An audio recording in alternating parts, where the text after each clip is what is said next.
kíra wa ká kíra wa ọmọ Yorùbá ẹ jẹ́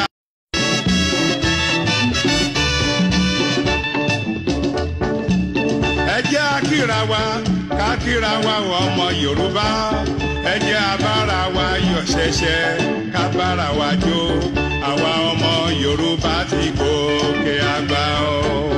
ọmọ aráyé sọ wọ́n sọ bírí àwọn pẹ́gọ́pẹ́gọ́.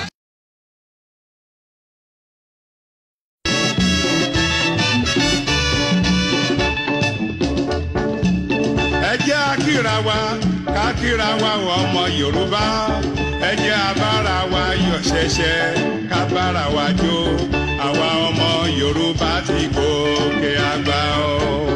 ọmọ aráyé sọ wọ́n sọ bírí àwọn pẹ́gọ́pẹ́gọ́ ṣẹ́nu bọ́ọ̀lì wọ́n sọ bírí wọ́n lọ́jọ́ ní Yorùbá wọ́n lọ́lẹ̀ ní Yorùbá báyìí fẹ́nu ìwọ náà Yorùbá pa Yorùbá dé Yorùbá wọlé ọ̀tá lulẹ̀ olúwo Yorùbá bojú ọ̀tá gbolẹ̀ olúwo ìgbà yìí lọ́la àwa ọmọ ọba ọba bẹ̀rẹ̀ àwa ọmọ Yorùbá ti gòkè àgbà o.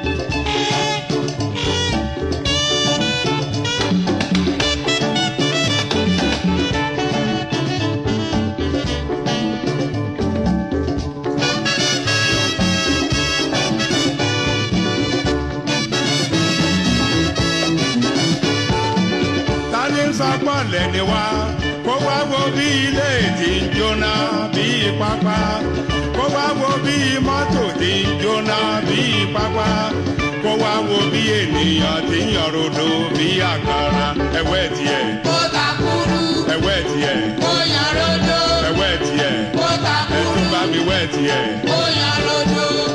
ìgbà yìí lọ́jọ́ àwa mọ̀ ọba ọba gbẹ̀rẹ̀ àwa náà bá Olódùmarè lólùgbèjà o àwa ọmọ Yorùbá ti gòkè àgbà o.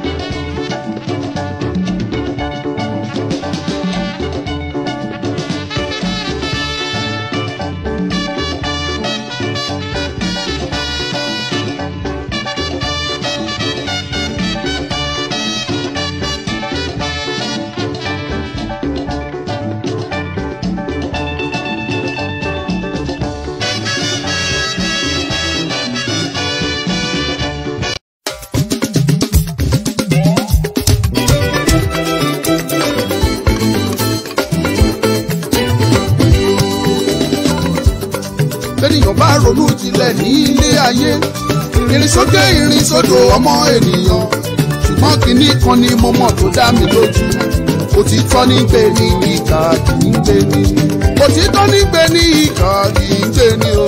òtítọ́ ní gbé ní ìkà kì í gbé ní. òtítọ́ ní gbé ní ìkà kì í gbé ní. òtítọ́ ní gbé ní ìkà kì í gbé ní. òtítọ́ ní gbé ní ìkà kì í gbé ní. òtítọ́ ní gbé ní ìkà kì í gbé ní.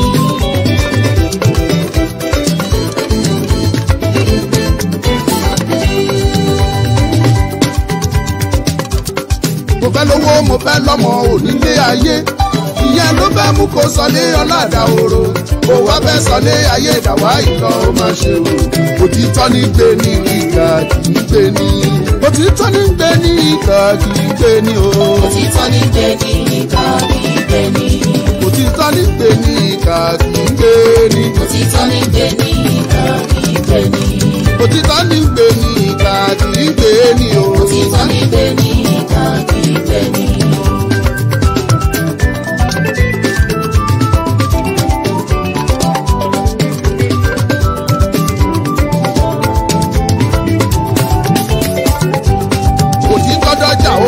ní ilé ayé owó lọ́wọ́ là ń rèké o bírọ́bà lọ lógún ọdún kò fẹ́ kẹ́mọ́ ìṣẹ́jú kan péré o òtítọ́ yóò bá òtítọ́ ní pé ní kíkà kì í pè ní.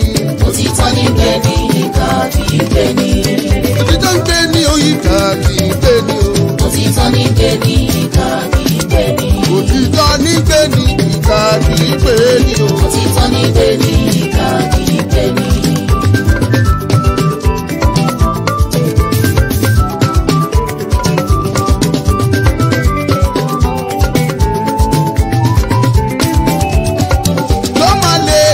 dandan yóò lékè dandan. òtítọ́ yóò lékè dandan. yóò lékè dandan yóò lékè dandan.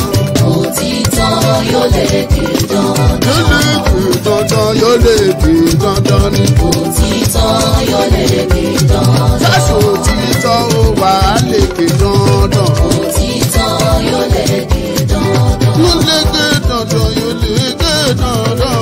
òtítọ́ yóò lékè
látijọ́ aláyé ti dáyé lọ́kọ tí ń solówó orí aya tájọṣepọ̀ wọn sì jẹ́ gbádùn òǹfà ìfẹ́.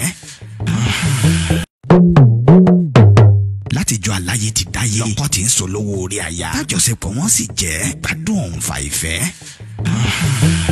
Tírí ìgbádùn lọ́kọláya bá ti ń bọ́ ságídé kásàyàn òfàǹfẹ́ láàrin wọn dòní yọ̀bẹ̀kẹ́ tọkọ ò lè gòkè lọ́wọ́ déré tọkọ wá ń ṣe súkẹ́súkẹ́ lórí àyà Orísun ló yẹ ká padà sí ká tọ́jú ara wa pẹ̀lú S2 Herbal Bitters sátẹ̀ kan lẹ̀ gbọ̀ngbọ̀ngbọ̀n ká kó lẹ́gbẹ́ àwọn tí ń bẹ̀bẹ̀ fàyà lórí ibùsùn S2 Herbal Bitters 100% herbal tí ò lọ́tí kankan nínú pẹ̀lú oúnjẹ NAFDAC S2 Herbal Bitters ilé iṣẹ́ S2 Ultimate Holistic Spiritual Herbal Remedy International Limited ló ń ṣe 002 Park Street First Avance Junction Ọ̀lẹ́yọ̀ Ìbàdàn Ọ̀yọ́ State ó wà lọ́pọ̀ yanturu ní 1825 Olúyọ̀lé Shopping Complex New Garage Ìbàdàn ẹ ti lè rí ra ní Lasorat Royal Plaza Asunlẹ̀ Junction off Akala Express Ìbàdàn Ọ̀yọ́ State. Fún ẹ̀kúnrẹ́rẹ́ àlàyé síwájú sí i tàbí tẹ̀yin gan bá fẹ́ jẹ́ alágbàtà fún wa ẹ pè tàbí kẹ́ WhatsApp wa lórí +234 704 079 0153 tàbí kẹ́ kàn sí +234 806 400 0204. Bákan náà ni ẹ lè kàn sí abroad line wa lórí +353 894 982 845. S2 Herbal Bitters ó dára fún ìgbádùn ọkùnrin àtobìnrin.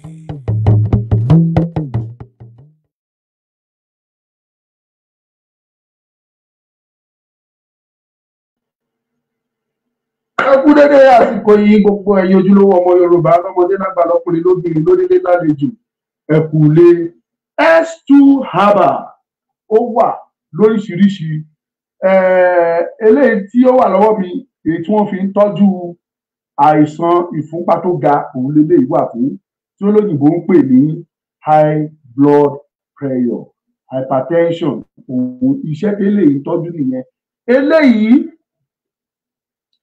òun ni wọ́n fi ń tọ́jú àìsàn ṣúgà tó pọ̀ jù lára tó lóyìnbó ń pè ní diabetes ní tí eléyìí ń ṣe gangan nìyẹn.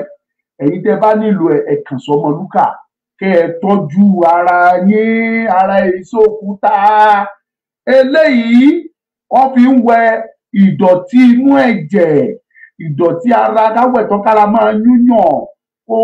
You need to detoxify yourself. Iṣẹ́ tẹ́lẹ̀ yìí ṣe gangan òun nìyẹn. S2 herbal cleanser iṣẹ́ tó ń ṣe nìyẹn. Gbogbo ẹ̀ pátá ló wà ńlẹ̀. Ilé téèyàn dẹ̀ fi knack yẹn náà wà. Tó bá nílò ẹ̀ jẹ́ ká mọ̀ kó kàn sọ́mọlúkà. Ẹ kú dédé àsìkò yìí gbogbo ẹ̀yin olóríire tẹ́ ń wò mí, kí ló ń ṣẹlẹ̀? Ó yá ẹ bẹ̀rẹ̀ sí ní bá mi pín ètò, ẹ bẹ̀rẹ̀ sí ní bá mi pín ẹbó kó lọ fà ẹbó kó lọ fà.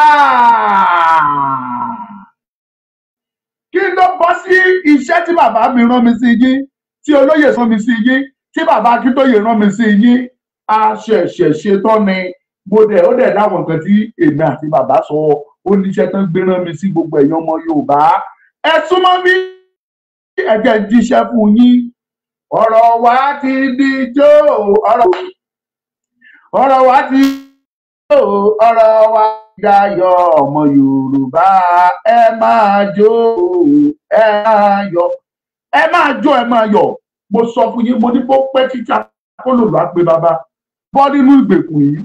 Bàbá Akíntóyè ti sọ̀rọ̀, ó bá bọ́ òun ò ní dẹ̀yìn. Mo fẹ́ kọ́kọ́ lọ. Ẹ jẹ́ sáré kọ́kọ́ mẹ́nubà Nàìjíríà we hate you. Ẹ̀yin ọmọ Yorùbá, Dàda Àbújá kò mọ kankan tó fẹ́ ṣe mọ́, olóòtú change national anthem. Python Nigeria call obey to serve our fatherland is not by force. Màá bẹ́ẹ̀ ti rí fáwọn èèyàn ti ń do. To serve our fatherland is not by force. You want to change. Olóhùn sọ ní ti old one. Inú ẹ̀ tó fi sọ pé òun change ẹ̀. And what is ìdí Tinubu torí ẹ̀ tó lóun change ẹ̀ òun ní Nàìjíríà we hate the tongue and tribe may differ. Ẹ̀yin tẹ́ sọ pé Tinubu fẹ́ Yorùbá nation, àgbà bẹ́ẹ̀ pé ó fẹ́ Yorùbá, ṣùgbọ́n ohun tó bá máa yónú ojú ló mọ̀. Àwa ti understand òye yé wa. Tinubu ti sọ pé oní Nàìjíríà lòun wá. Ẹ lọ ṣe kí ni? Kẹ lọ máa kọ old anthem tó sọ wípé èdè wa lè yàtọ̀ ṣùgbọ́n ìkan ṣoṣo jọ ni wá. Ẹ̀yin ọmọ Yorùbá tẹ́ wá wò mí ẹjọ́ ẹ gbọ́. Ṣé kan ṣoṣo ni wá? Mo fẹ́ rí nínú kọ́mẹ́ǹtì yìí. Ṣé kan ṣoṣo ni wá? Àwa àti Ìgbò ṣé kan ṣoṣo ni wá? Fúlàní àti Ìgbò ṣoṣo ni wọ́n? Ìgbò àti Haúsá ṣoṣo ni wọ́n? Ẹ béèrè lọ́wọ́ ara yín ẹ̀yin tẹ́ ń wò mí lọ́wọ́lọ́wọ́. Ara àwọn ọmọ Yorùbá tó gbọ́ Yorùbá dáadáa kò dìgbà tí bá sọ òyìnbó kì í ṣèdè mi ìbò bọ̀tẹ̀ mi bí yín ni ṣé kan ṣoṣo ni wá? Dádì wa ló sọ bẹ́ẹ̀ o, bàbá wa Tinubu ọmọ Yorùbá tòótọ́. Fún yín ni ó sì ń rìn yín. Ó kò tí ì débi gẹ́. Tó bá dé ẹ gbọ́ ẹ fọhùn. Bàbá Tọ́pẹ́ mi ìpààyẹ kò ní bàjẹ́ fún yín, ẹ káàbọ̀. Àṣírí kọ̀ọ̀kan Olódùmarè kò ní bàjẹ́ fún yín, you are welcome.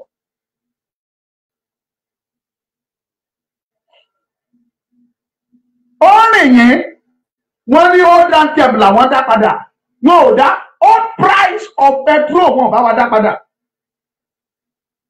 price of atarodo wọn ò dá padà, old price of tomato ṣọ̀mbọ̀ gbogbo dá padà, old price of cement wọn ò bá wa dá padà.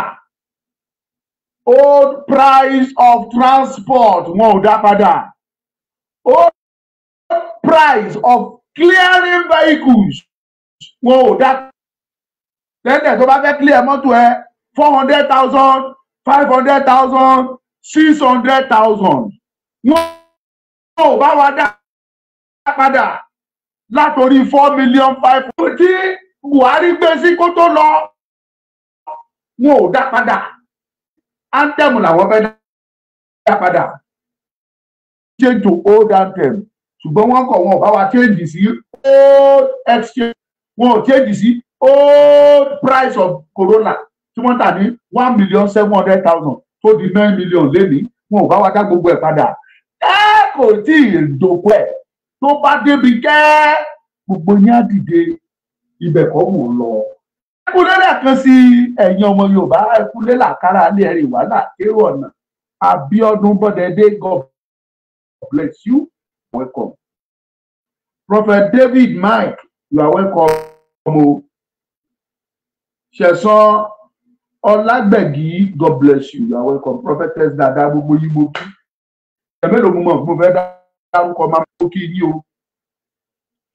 Ọlámilékan Sóbò àbá àfọlọ́nsọ èèyàn dá ẹ̀yin kì í yín àtẹ̀yìn tèmi tẹ́ wà ń bí kọ́lọ́fín tẹ́ ń jí mi wò. Gbogbo yín mo kí.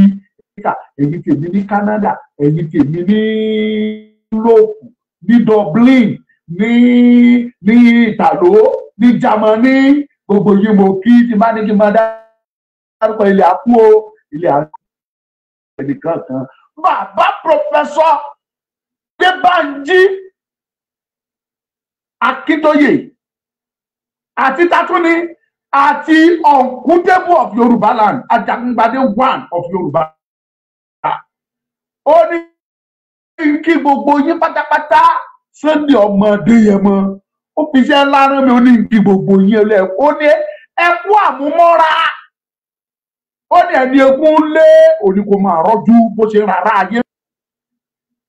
Mo kí yín lọ́mọdé, mo kí yín lágbà, mo kí ọkùnrin, mo kí obìnrin. Now, bàbá ní kí n sọ fún yín pé gbogbo yín la rí bí nǹkan ṣe lọ. Nàìjíríà ò ní oore aláǹfààní kankan tó fẹ́ ṣe fún Nàìjíríà. Bí program yìí tẹ̀ ń wò mí ní Facebook, àwọn YouTube ti nà yín, owó ti wí nìyí. Wọ́n ní Nàìjíríà tó fẹ́ ṣe fún àwa ọmọ Yorùbá, kàkà kí Nàìjíríà ṣe wá lóore, wọ́n ní ìlú Yorùbá o.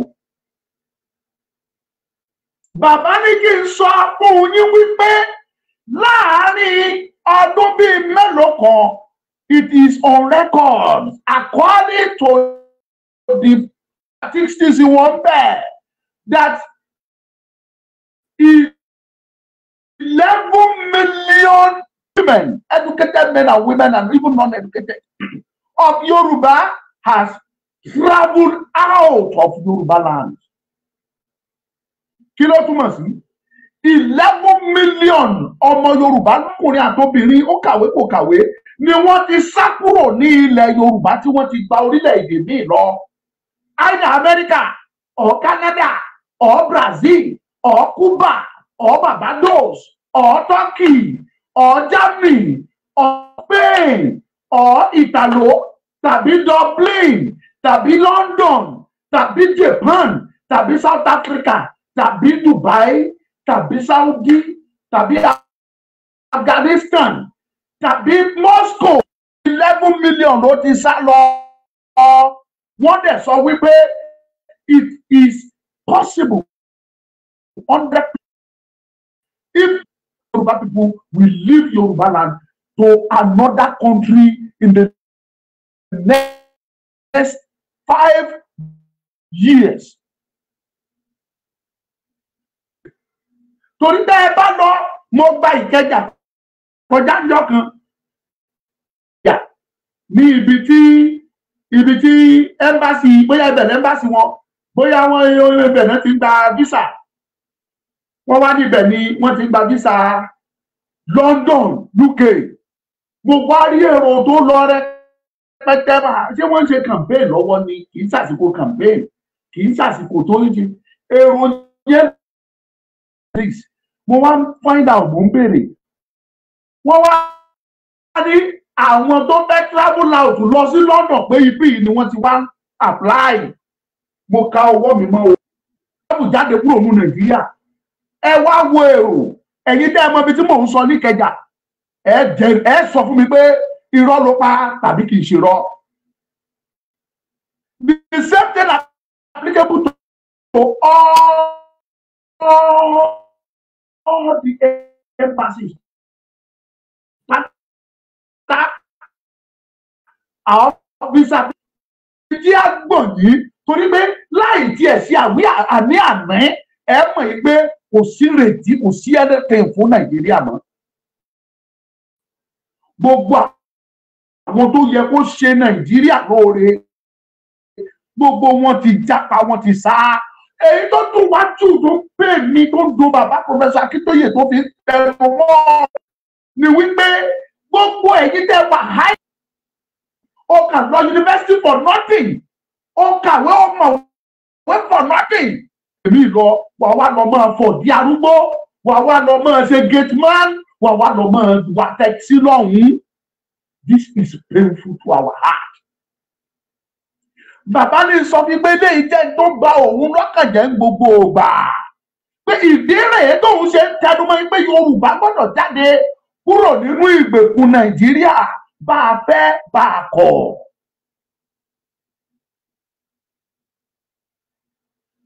Bá a fẹ́ bá a kọ̀ wípé a gbọ́dọ̀ jáde kúrò nínú Nàìjíríà. Mi ò tí ì dé mò ń bọ̀. Sunday ọmọ Adéyẹmọ fi ṣẹ́ lára mi. Ó ní kí n sọ fún yín pé ohun tó le koko ń bọ̀ wá dẹ̀rọ̀. Ó ní ó sì ń sọmọ ó ní bá a fẹ́ bá a kọ̀ dandan ni bọ́kọ̀ bá ròkun bó bá rọ̀ṣà ìmọ̀ ń forí pélébùté ni. Yorùbá máa padà sébùté wa. Ó ṣe wá lọ́ba ọmọ ọba ni ọ́ ọmọ ọba ni mí. Ó ní kan tí mo kọ lọ́dún náà lọ́hùn ó ní ọmọ ọba ni mí mi ò gbọ́dọ̀ jìyà láyé mi. Ọmọ ọba ni mí mi ò gbọ́dọ̀ jìyà láyé mi. Tàbá rọ ọmọ ọba a gbọ́dọ̀ rí dáńsà.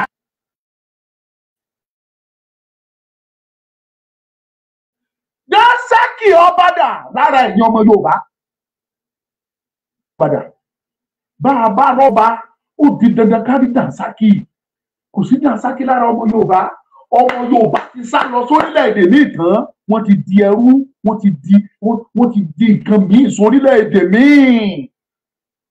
Bàbá Professor Banji Akintoye sọ yìí pé tá a bá continue bí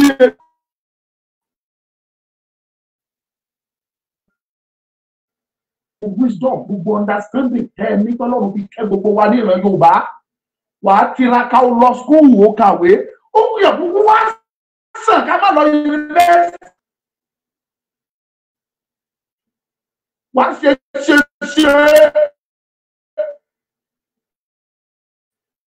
At the end of the day wà á travel out of Nigeria it's man with you and your certificate.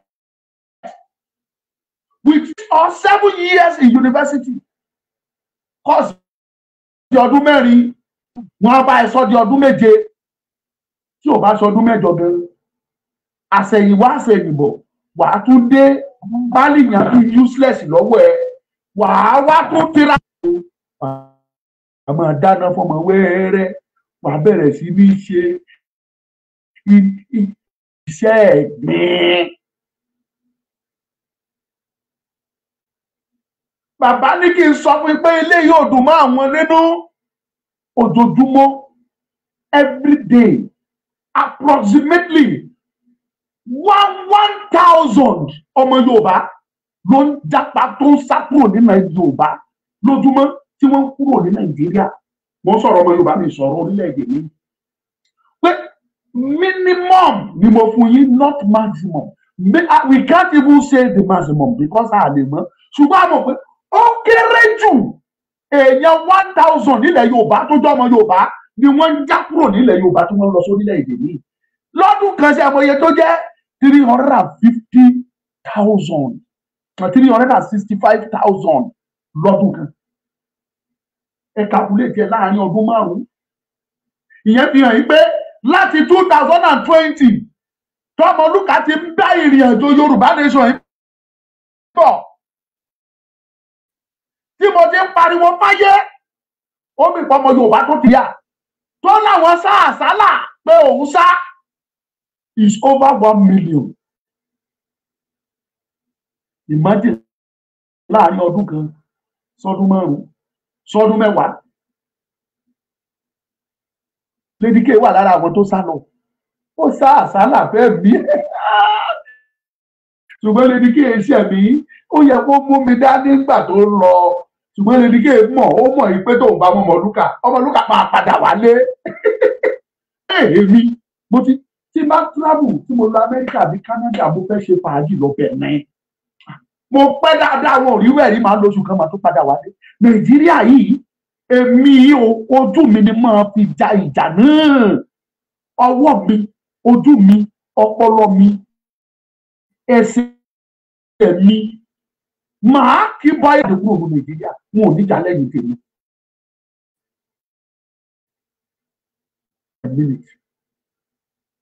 Pèpè èèyàn lọ sábúrò ló yé mi kúkú. Mo lè má travel out kúrò Nàìjíríà rí, ìbọn mo travel lọ Benin Republic dáadáa.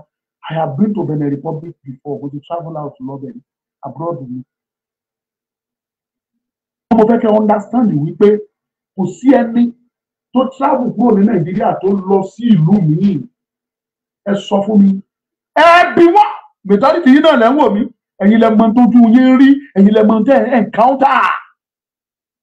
Àwọn òyìnbó wọ́n discriminate yín.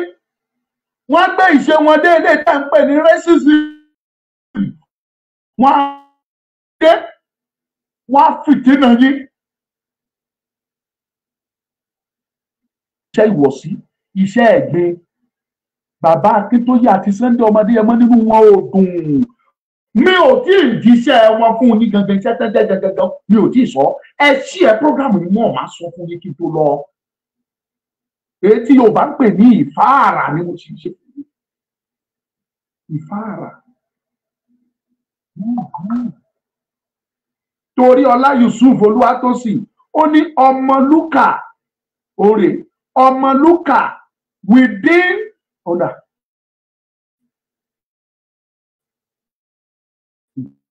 Kí ni kẹ́rì ní ìlú Arábọ̀ ní bí within 6 months more than 10,000 Yoruba comes here. Yoruba comes here. I saw the list of them looking for job. Imagine ẹ̀yin èèyàn mi láàárín oṣù 6. Arábù nìkan náà pé o. Arábù yẹn bá mi ò mọ̀ bóyá Dubai náà sọ Qatar tàbí Saudi Arabia. Láàárín oṣù 6 ó ní more than 10,000. Ó sọ bẹ́ẹ̀. Ó dà pé Saudi ló wà. Imagine ẹ̀yin ọmọ Yorùbá. Ìnira pọ̀ torí pé wọ́n jí wa gbé, torí pé wọn ò jẹ́ ká gbádùn, torí pé kò síṣẹ́, torí pé a lè ṣoko, torí tí gbogbo wa bá sá tá a filẹ̀ yìí sílẹ̀ nítorí olórí ò ní gba ilẹ̀ yìí mọ́ wa lọ́wọ́. Bàbá Professor Banji Akíntóyè nínú wọn ò dùn.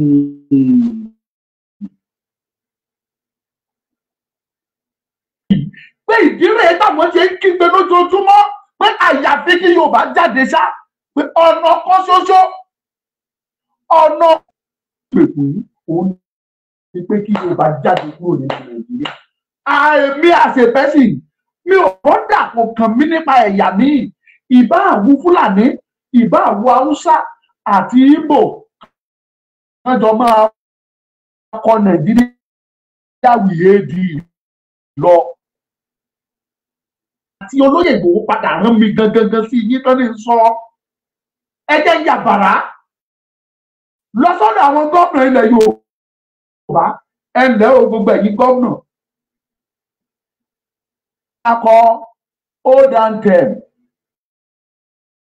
àní kẹ́ ẹ má kọ́ o wọ́n náà ti sàn yẹn tó lọ Tinubu ti sàn yẹn tó lọ ó ní kẹ́ ẹ má kọ́ Nàìjíríà wìyé di. I even saw governor of Osun State níbi tó ti ń rí àzì ẹ̀ tó ń kọ́ tí ò dẹ̀ dán mọ́rán lẹ́nu ẹ̀ tó ṣe Nàìjíríà wìyé di àwa ò padà láàánú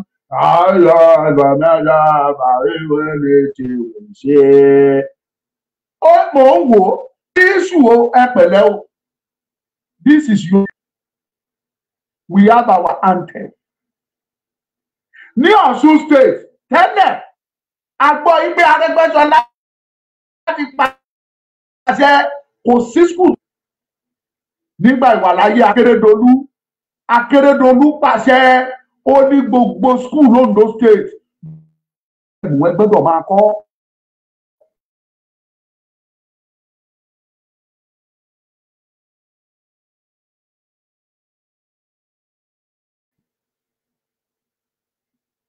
National term ẹ̀bìrà nílérè ẹ̀yin principal ẹ̀yin head teachers wọn Yorùbá tòótọ́ tí gómìnà Ondo State tẹ́lẹ̀ ìbéèrè ni mo ń bi yín o ṣé ẹ sì ń kọ́ torí gómìnà Lucky Ayédatiwa tó jẹ́ gómìnà Ondo State lọ́wọ́lọ́wọ́ kò sọ jáde kò dẹ̀ kọ́ Yorùbá anthem mọ́ o mi ò gbọ́ kó sọ o pé òfin yẹn ó sì fẹsẹ̀ múlẹ̀ gẹ́gẹ́ bí níwọ̀n ìgbà tí gómìnà èmi kò tí ì jẹ́ díẹ̀ pé ẹ má kọ́ mọ́ bó ń jẹ́ ẹ̀yin tíṣà primary school teachers and other tertiary institutions.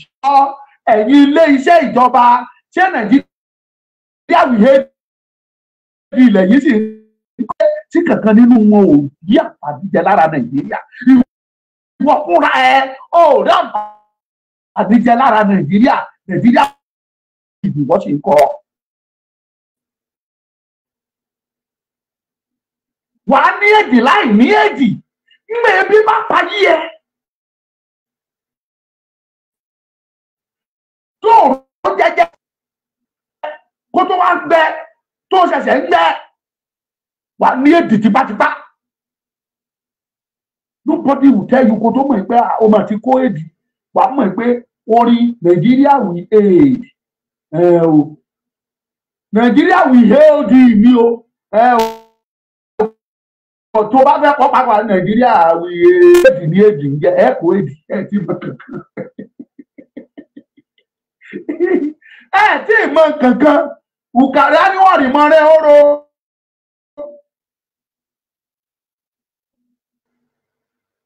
Ẹ̀gbọ́n kankan ẹ̀yin gómìnà ilẹ̀ Yorùbá gómìnà Èkìtì state Oyèbánjí gómìnà Ondo state gómìnà Ọ̀ṣun gómìnà Ọ̀yọ́ gómìnà Ògùn state gómìnà Èkó tẹ́ ẹ bá ti ń kọ Nàìjíríà wìyé bí yín we can't stop you we don't have the power we don't have the capacity to stop you to do that as far as you see recognize Nigeria as one no problem ẹ free ẹ máa ṣe Nàìjíríà wìyé bí yín lọ. Kí ló ṣẹlẹ̀ yìí dẹ̀ ń wò wá ẹ̀pìn màmí Florence Aina Pere God bless you my mommy my beautiful mommy. Tẹ́ ẹ bá sì ń ṣe wọ́n Nàìjíríà yín lọ tẹ́ ẹ ń ṣe Nàìjíríà ẹ héèdì ẹ free ẹ máa héèlì lọ kò sí wàhálà. But remember nínú ìkòkò dúdú lẹ̀kọ́ funfun ti jáde you are a Yorùbá man before Nigeria you are not Ọbásanjọ́ tó sọ pé. Governor Babajide Sanwo-Olu, you are a Yoruba man before Nigeria. Dapo Abiodun, the eléyìí of Ogun State, you are a Yoruba man kó o tó di Nàìjíríà. Governor Seyi Makinde, you are a Yoruba man before Nigeria. Kò dúdú Yorùbá lẹ́kọ̀ọ́ funfun ẹ ti jáde.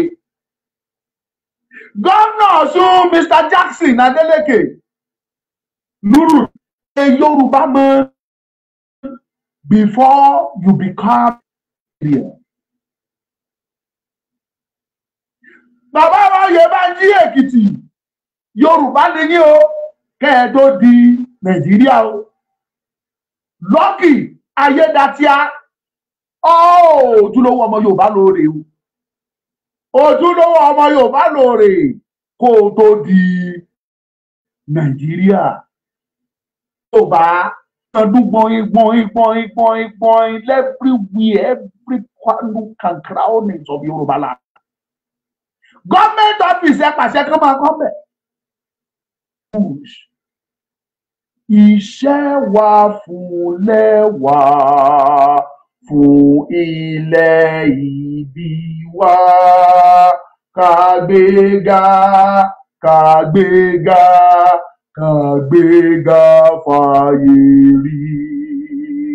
Ìgbàgbọ́ wa ìbẹ̀rù làbọ̀ mọ́.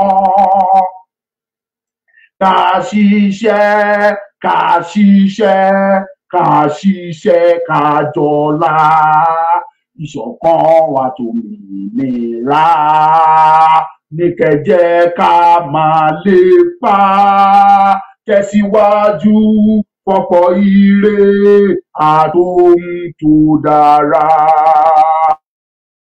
Ọmọ Oòduà dìde bọ́ sípò ẹ̀tọ́ rẹ, torí ìwọ ni ìmọ́lẹ̀ gbogbo adúláwọ̀. Ádámù yẹn gbọ́dọ̀ máa rọ́ lákọ anywhere in the world. Èmi sọ fẹ́ yìí gómìnà ilẹ̀ Yorùbá ni ẹ gbà á. Tètè yìí lọ sí another state ẹ̀kọ́ ẹ̀ tó kọ Nàìjíríà wìí di.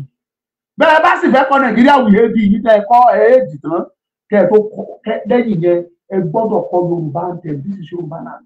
If the president is coming to Yorùbá land, any state in Yorùbá land, tẹ́ ẹ bá ti kọ́ Nàìjíríà ẹ̀ẹ́dì tán ẹ make sure pé ẹ kọ́ Yorùbá anthem o. Tẹ́ ẹ bá kọ́ èpè apáyí o.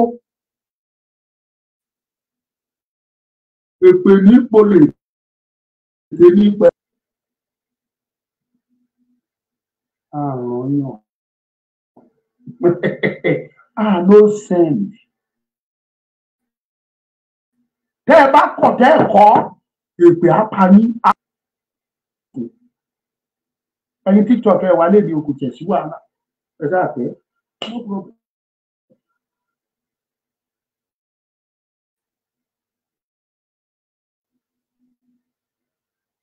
Thank you, my mommy Florence Ayimiafe. I love you, mommy. Thank you for being there for me always.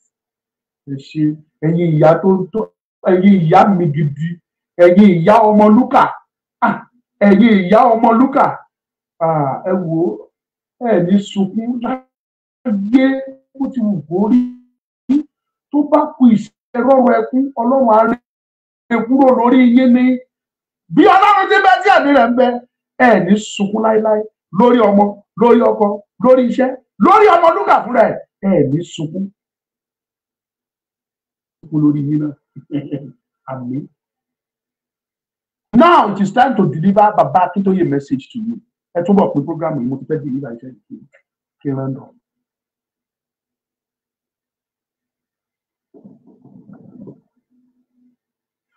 Baba Professor Banji Akintoye àtolóyè Sunday Igboho ó ní kí n sọ fún gbogbo ẹ̀yin ọmọ Yorùbá káàkiri àgbáyé pé ẹ máa múra.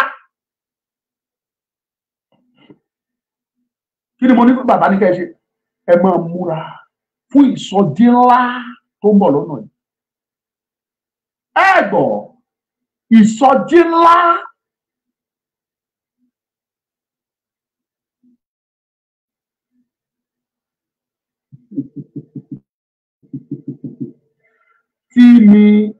tí mi gìtì àbí tí mighty. Oh, I pity for all Yoruba and upcoming generation. That is his own opinion. Ìmọ̀ pàrọ̀ iṣẹ́ wa àti ìwà wa ńlẹ̀ Yorùbá tó tiẹ̀ ṣó yìí pé ààrẹ dì gan ni àfi kọ́rọ̀ ń gbà wá. You know, I keep on saying it. Kọ́rọ̀ fún mi ní special power kan. Ẹ̀yin tẹ́ ń wò wá ní Facebook kí ló ṣẹlẹ̀ ó yá ẹ pín kiri yìí ẹ má jò já sílẹ̀ ó gbọ́dọ̀ já. Màámi Florence ẹ bá mi ṣí ẹ Ìdòwú Matthew kí ló ṣẹlẹ̀ ó yẹ ní Ìṣẹ́gun Ọláyíwọlá mi Ọmọládùn ó yá ẹ pín. Ẹ jẹ́ kí n jíṣẹ́ fún yín. Bàbá Professor Banji Akíntóyè Sunday ọmọ Adéyẹmọ wọ́n ní ẹ kú ìmúra ẹ fẹ́ múra fún ìsọjí ńlá tó ń bọ̀. Mighty and scary rally tó ń bọ̀ lọ́nà. Not only in Nigeria, all across the world.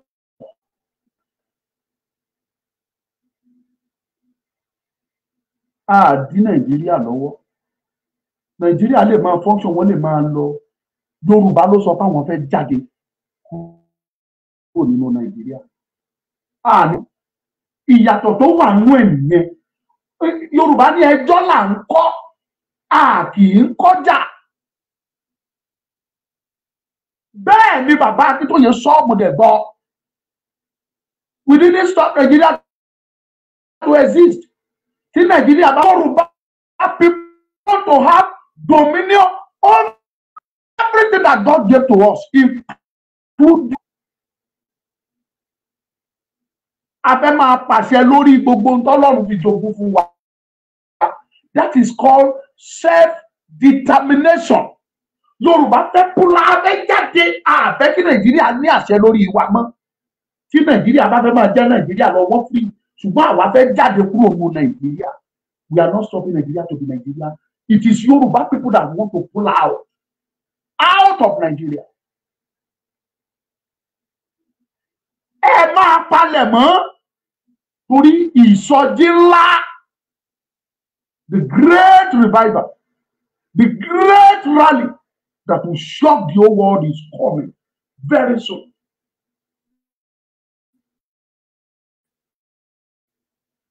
By fire, by force. Force, ìmọ́lẹ̀ tí wọ́n pe ìran Yorùbá fún gbogbo adúláwọ̀ ó gbọ́dọ̀ tàn. And I've been telling you many times that without getting out of Nigeria, ìmọ́lẹ̀ yẹn ò lè tàn. Africa máa kú sínú ìgbèkùn ni.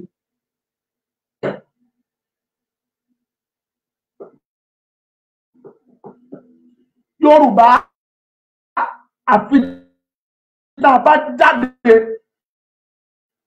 kúrò nínú Nàìjíríà ìmọ́lẹ̀ yẹn lè tàn. Ẹ máa múra ẹ̀yin màmá, ẹ̀yin bàbá, ẹ̀yin akíkanjú, ẹ̀yin ojúlówó ọmọ Yorùbá tó fi gbogbo ìgbà dúró tì ìran Yorùbá. Prepare yourselves. Ìran kan fẹ́ jáde nínú Nàìjíríà sẹ́ and they will support. Bá a bá ṣe dúró ló máa jẹ́ kán mọ bá a ṣe jẹ́. Bá ní ìrínisí ní ìsọ̀ni lọ́jọ́. Gbogbo orílẹ̀-èdè pátá lọ́jọ́ tí bàbá Professor Akíntóyè àti Sunday Igboho tó bá ti jáde tí wọ́n announce fún akọjọ́ báyìí ní rally yìí o. Gbogbo ẹ̀yin orílẹ̀-èdè pátá lọ́nà ẹ̀yin wà ní Dublin, ẹ̀yin wà ní France, wà ní Spain, Portugal, Italy, Germany, to be North America and to other European countries, back to Canada, to United States of America, to Brazil, to Cuba, to Haiti, to Barbados, to Chile, to Argentina, back to African countries, all African countries, to Asia, to Moscow, to Ukraine, to Japan, Thailand, tó fi lọ sí India, Pakistan, and dash and all others. Ẹ jáde ní kẹ̀tíkẹ̀tí, ẹ̀yin ọmọ Yorùbá tẹ́ wà ní Afghanistan, ẹ jáde, kò sí kankan tí wọ́n fi ń ṣe. Get yourself prepared. Torí pé ọjọ́ náà ó máa ní agbára ní gbogbo àgbáńlá ayé. Ọjọ́ náà ó máa milẹ̀ títí gbogbo àgbáyé máa mọ̀. Ṣé mo bá ti ṣe irú ẹ̀ ní 2021? Gbogbo àgbáyé ni wọ́n ti ṣe rálì yẹn. Ìmí ìtúbọ̀ kó máa ní agbára. Get yourself prepared. Ẹ má wá gbàgbé òṣùwọ̀n àbí àṣùwọ̀n tí bàbá wa Akíntóyè tí wọ́n ṣẹ̀ṣẹ̀ bá wa fi lọ́lẹ̀, tí wọ́n ní kó ní kálukú máa fi nǹkan sí, tí wọ́n pè ní ẹwà Ọ̀rànmíyàn. Ẹwà Ọ̀rànmíyàn, gbogbo ibi tó o bá wà, make sure pé o dá ẹwà tiẹ̀. Ẹ̀ẹ̀kan lóṣù ni. Tó o bá wà ní Canada, $10 Canadian. Tó bá wà ní Amẹ́ríkà, $10 American. Tó bá wà ní Spain, €10. Gbogbo àwọn tó wà European country, €10. Ẹni tó bá wà ní London, ní United Kingdom, £10, 10 yuan àbí yuan náà dẹ̀ ná. Àwọn tó wà ní India, 10 rupee. Àwọn tó wà ní South Africa, 10 rands.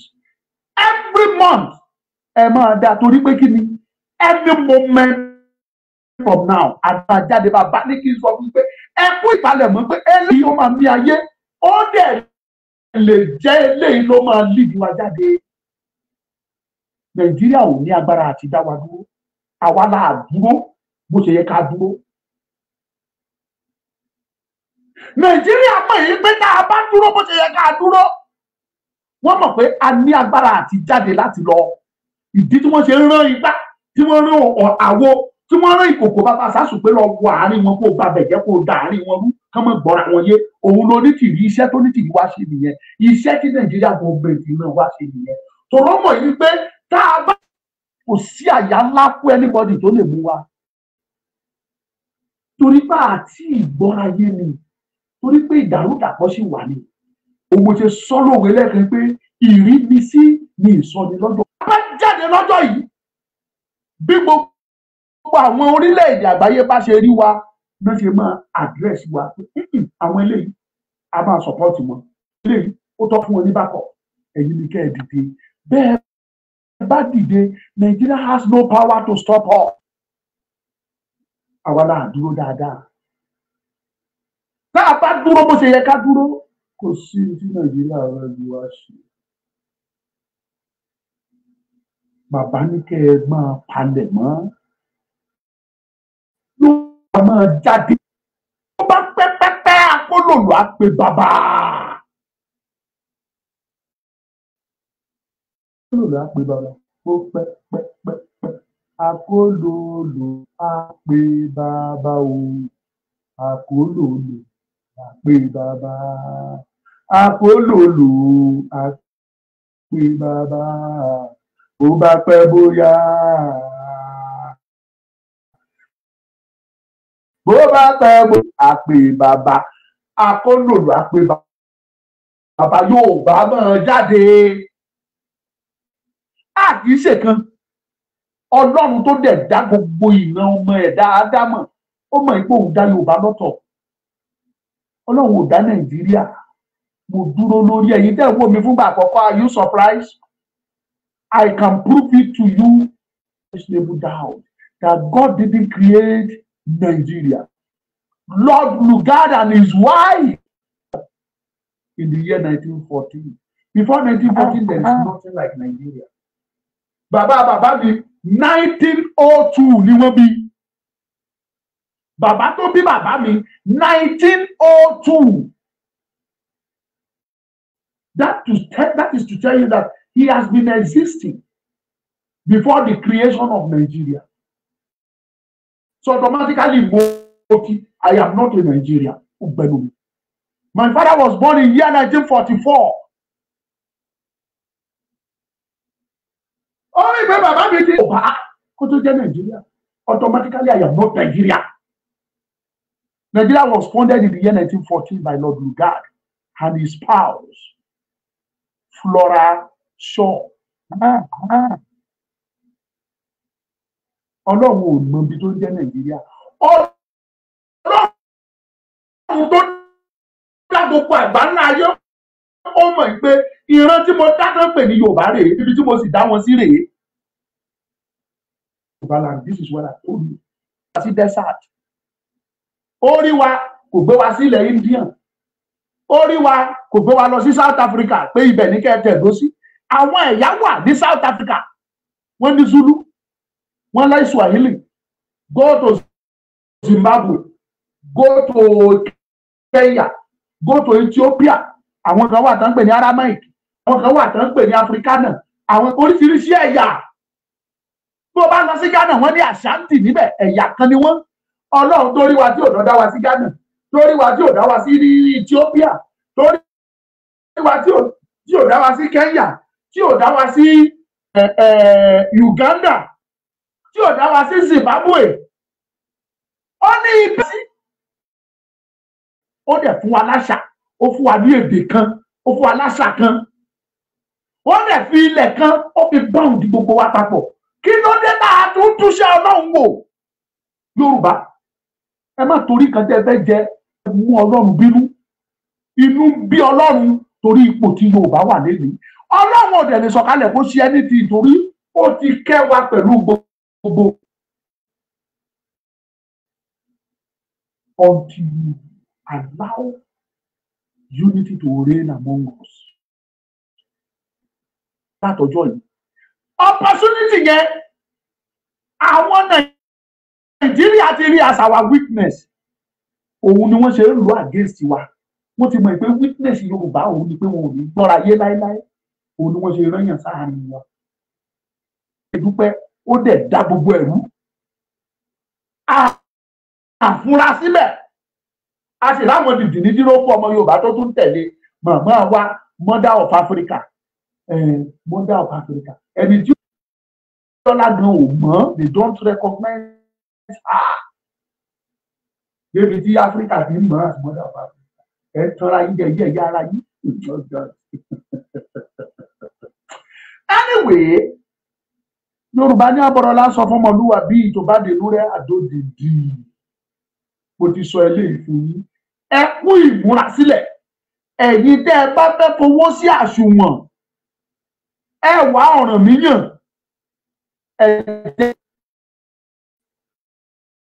Tó bá wà l'Amẹ́ríkà tó bá sọ pé náírà ló fẹ́ dá with player.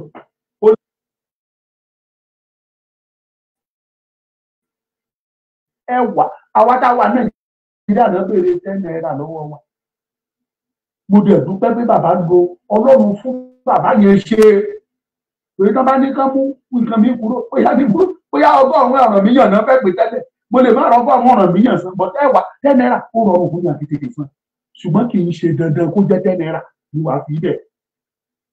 You can donate 10,000 ẹwà náà ni. O lè donate 100,000 ẹwà náà ló bá dé. O lè donate 10 million ẹwà náà ló bá dé. So try your best and contribute. Tó o bá nídìí líǹkì tí wàá fi san, kì í ṣe àkáǹtì Ọmọlúkà ní wàá san sí. Ẹ wá Ọ̀rànmíyàn ní àkáǹtì. Ó dẹ̀ ní líǹkì tó lè fi san. You can be in Canada and pay through PayPal or Payoneer or Zelle ló wà available. Contact mi máa ń ju líǹkì sí ẹ kó o san síbẹ̀ ó wá kì í ṣàpọ̀ Ọmọlúkà ní ọjà sí. Tóṣù bá ti parí. San ẹ wá Ọ̀rànmíyàn. San Ọ̀rànmíyàn àsùnwọ̀n Ọ̀rànmíyàn kó san síbẹ̀. Wà ìyẹn la máa fi mọ̀ ipò ojú wa ní ọjọ́ ọ̀la agbẹnu ẹ ní gbogbo ìgbà láti sọ wípé èmi ò òògùn.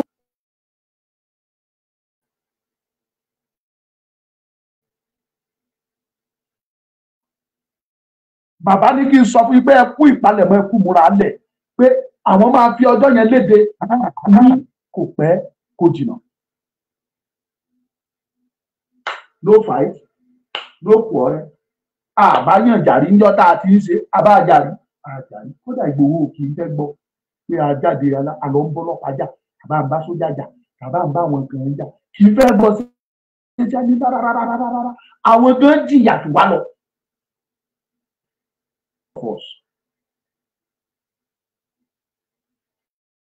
Èló ni sójà àgbà èló ni ọlọ́pàá àgbà ọjọ́ wo mo ti ṣe prógrámù tí mo sọ̀rọ̀ nípa ẹ̀ kí sálárì ẹ̀ kó má pé 200,000 rí pé ìyá ńlá ni ibẹ̀ kọ́ láwọn láti kúrò lórí ẹ̀. Àwọn ọdún láìsí máa ń lóòbò ẹ bá mi pín ètò yìí ẹ̀yin tẹ́ ẹ bá nílò S2 herbal eléyìí wà fún diabetes eléyìí ìkejì wà fún cleanser eléyìí ó wà fún àwọn tí wọ́n bá ní ìfúnpá tó ga high blood pressure òun ló tọ́jú kàn sí mi kó o ra tiẹ̀ guarantee wà lórí ẹ̀ tó o bá lọ ẹgbẹ́ mi gan ti ń tajẹ ẹ̀rí sẹ́rí má lò ó mi ò ní kankan ní ẹ̀bọ̀ máa gbọ́ṣẹ́ ṣẹ́rẹ́ lè tó máa fi ìyẹn náà wá ó lágbára gan oore mo lò pàṣẹpàṣẹ oore ṣẹ́rí S2 yìí S2 bita yìí àyàyàyàyàyàyà iná ọmọ rárá tó o bá ti rà á má lo gbogbo ẹ̀tàn lẹ́ẹ̀kan ṣoṣo léwu o rọra bùdé tàbí kó o dájẹ after like 20 minutes or 30 mọ́mi máa fàtẹ́gùn ó parọ́ ó ẹ̀mí ṣàwárà kan dọ́wọ́ ló bí ìyá ọ̀kẹ́ni ṣé mo sọ fún ẹ pé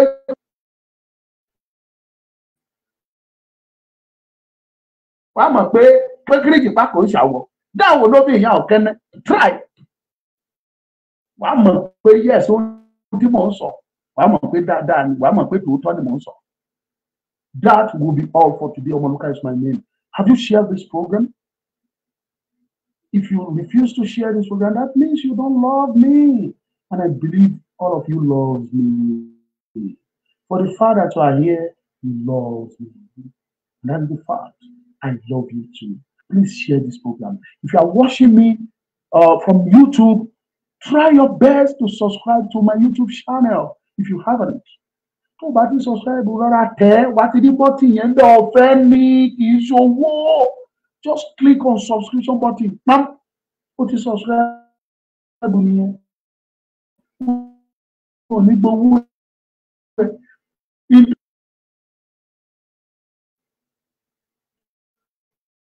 And click on so that a lè máa sọ fún ẹ pé àsìkò ti tó Ọmọlúkà ti fẹ́ ṣètò. Subscribe. Ẹ̀yin tẹ́ ń wo mi TikTok tó bá follow mi ò fẹ́ràn mi ó kàn ń wo program mi ni you didn't follow me. No good. A tún ṣe pákéjì agbésíta ẹ̀ tó ní fẹ́ràn rẹ̀ kò dáa báwọn. God will bless you.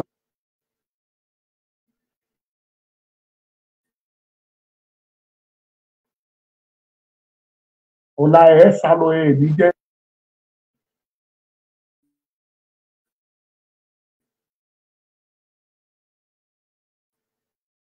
Ní ṣókí ni kò natural. And at the same time, ẹja wa ń bọ̀ lọ́nà ẹja wa ẹja gbígbẹ yíyan tó jiná dénú tó neat tó clean tá a yan pẹ̀lú ata fẹ́rẹ́fẹ́ pẹ̀lú seasoning tó dínú nú. Ó wà available very soon. Màá gbé lọ́dọ̀ yín bí tẹ́ ẹ máa rí. Èyí tẹ́ bá nílò l'Amẹ́ríkà ó fẹ́ dínkà ó fẹ́ ṣe gbogbo ẹ̀ sọ fún mi. Màá bá ẹ package ẹ̀ máa send ẹ̀ àtọ́tọ̀ ẹ̀. Àwọn dáàdì mi kan wà tí wọ́n sì ra S2 tó yẹ pé inú ọ̀sẹ̀ táwa mo sì send ẹ̀ sí wọn ó dọ́wọ́ wọn. Wọ́n tún fi hàn mí Ọmọlúkà mo ti gbà òun rè é. What are we talking? Àtẹja àtẹnitì tó bá rà máa bá ẹ package ẹ̀ máa send ẹ̀ sí ẹ. Ẹja yẹn dùn kọjá la. Tó bá ra ẹja wa tó bá ṣọ́ra ò ní ṣe bẹ̀ nínú ẹ̀ o a jẹ gbogbo ẹ̀ tó ní. Bẹ́ẹ̀ ni mo guarantee ẹ ni mo ń bọ̀ mo ń gbé bọ̀ ní àwọn package tá a ti ṣe lọ́wọ́ bàtí dáàbò bá parí gbogbo everything mo ń gbé bọ̀ sọ́dọ̀ yẹn ní. Ọmọlúkà ni mi ń jẹ́ orúkọ mi ò pé méjì ọmọ òkúrúkúrú ológun sáà ti pa kèrèkèrè lọ́ọ̀dẹ ọmọ ológun máa sá ọmọ ológun máa ṣojo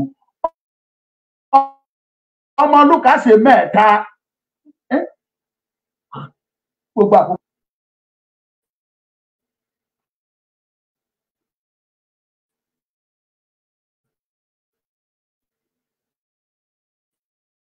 ẹni wọn fẹ́ contact mi nọ́mbà tẹ́ máa pè.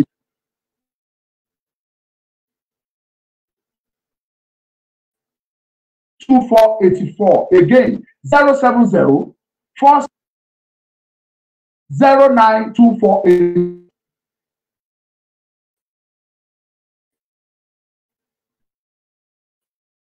ṣùgbọ́n tẹ́ bá mẹ́sẹ̀gì mi ní WhatsApp tí n bá rí mẹ́sẹ̀gì yín màá pè ní padà.